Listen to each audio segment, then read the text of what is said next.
So this year marks the 40th anniversary of this, Atari's Star Wars.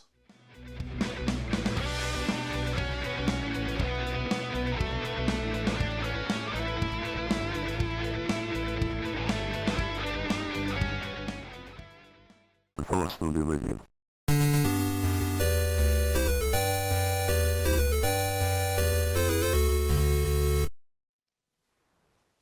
Atari Star Wars was released on May the 5th, 1983, and it quickly became one of the most popular arcade games of the era. It's based on the 1977 Star Wars movie, and it was designed to simulate the experience of piloting an X-Wing in the film's climactic battle against the Death Star. The game was unique in that it used colour vector graphics which allowed for smooth, high-resolution images that could be scaled without losing quality.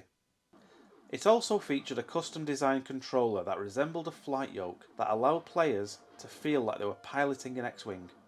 It was created by a team of developers led by Mike Halley of Atari, and they worked closely with Lucasfilm, the company that owned the rights to the Star Wars franchise, to ensure the game captured the look and feel of the movie.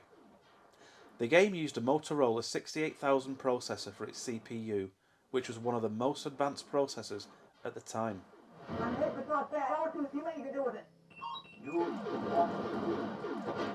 In addition to the hardware, the team also spent a lot of time and effort to create an immersive gameplay experience that would transport players to a galaxy far, far away, incorporating music and sound effects taken directly from the movies.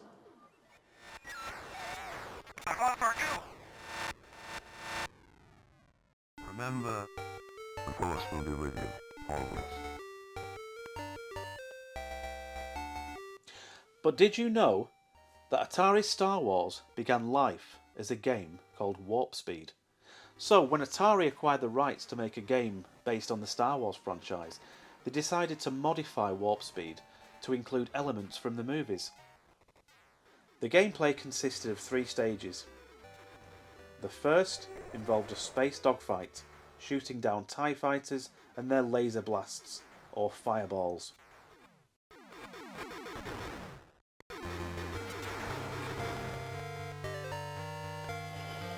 I have you now. The second involved navigating across the Death Star surface while avoiding towers and turrets.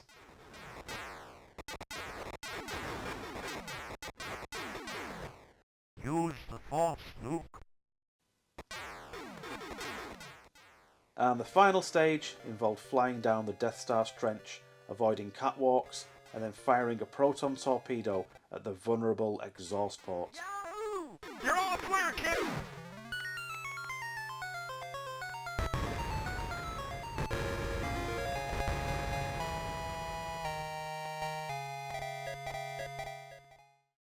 The game's popularity was due in part to its innovative gameplay and realistic controls, but also to its association with the Star Wars franchise, which was already a cultural phenomenon at the time.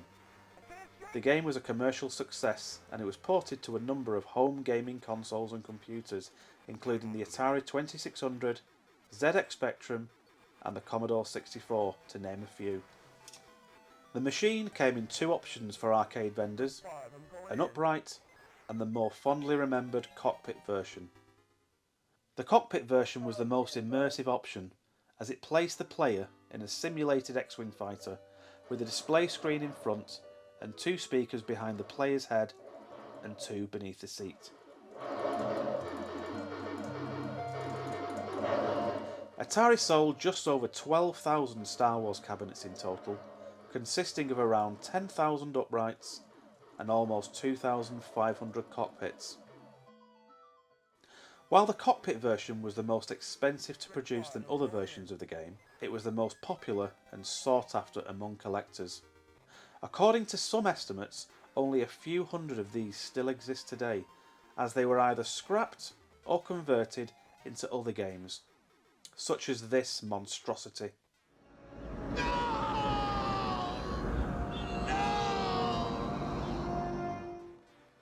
Overall, the production of Atari's Star Wars arcade was a major achievement for the company, and it helped to establish the game as one of the most popular and enduring arcade games of all time, and its success led Atari to develop games based on the two sequels, The Empire Strikes Back and Return of the Jedi.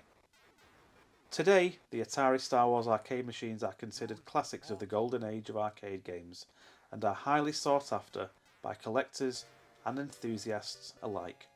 So the first time I played this game was way back in summer of 1984 at one of the amusement arcades in Butlin's Barry Island holiday camp, and along with Space Invaders and Pac-Man, it was one of the first arcade machines I'd ever played on, and ever since that summer I've always wanted to own one.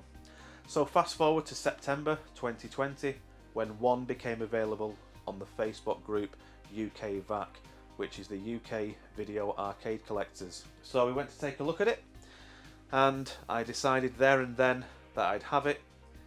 We wrapped it in cling film and bubble wrap within an inch of its life, hired some removal guys, and the rest is history. Now it does need a little cosmetic TLC, so at the moment it's sitting on a folding table, and that's because it's missing the two rear casters and we didn't want to ruin the carpet. So I need to source two casters the same size as the existing front ones. Secondly, the marquee light hasn't worked since I bought it, so it's a case of either a new bulb or a starter. And you'll notice that it has chunks missing from its four corners, and that'll be down to the machine being moved from place to place over the last 40 years. Now, I was going to use wood filler, but a friend of mine who works at Arcade Club told me he uses car body filler as it's more hard wearing and durable, so I think I'll go with that. A few other things that need addressing are replacing some of this T-moulding from the back. As you can see there, the bit on that side finishes just under the marquee. And the floor mat needs a good clean. There's even some chewing gum. Not sure how long that's been there. And one of the first things I noticed when I bought the machine is this carpet on the seat. As all the other Star Wars cockpits I've been in have like bare painted wood.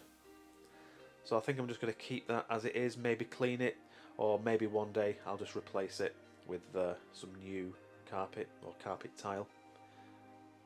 But I think I'm going to keep all these dings and scratches as they are, because this shows its history and its age. But other than those few things, there's not a great deal that needs to be done. But there is one thing that definitely needs some attention.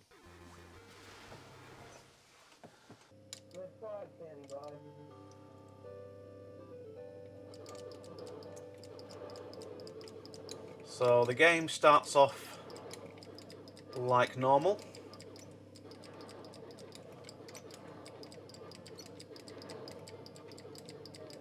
But when we approach the Death Star, something strange happens, as you're about to see.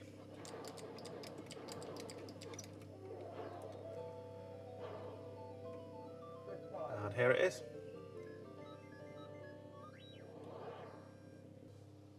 So as you can see, the screen's flashing, and with each flash, the Death Star gets a little bit closer, and there's a beeping sound with 4 blue dots flashing in the corner. Now this only happens when you're approaching the Death Star and when you're coming out of the Death Star after you've shot the exhaust port. Now I've done the self-test switch, and everything sort of scales as it should, and there's no error messages.